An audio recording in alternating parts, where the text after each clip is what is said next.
ఆంధ్రప్రదేశ్ ఇన్కమ్ను పెంచడానికి సంబంధించిన ప్లాన్ ఏంటి? వైఎస్ఆర్ కాంగ్రెస్ పార్టీ దగ్గర ఉన్న ప్లాన్ ఏంటి? మేము 2019 నుంచి 24 వరకు చేసిన పరిపాలన ఏమంటే, ఒకటి, ఆ రోజు ఆనాటికి మనకు ఫస్ట్ హ్యూమన్ క్యాపిటల్ డెవలప్మెంట్ అన్నమాట.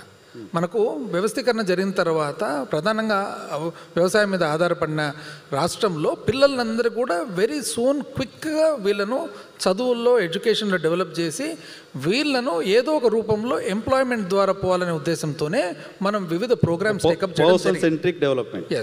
ఎస్ అదొకటి. దాంతోపాటు ఏదైతే బయట పబ్లిక్ వివిధ రంగాల ద్వారా ఒక అవాస్తవమైన ప్రచారం జరిగిందో అదంతా తప్పు.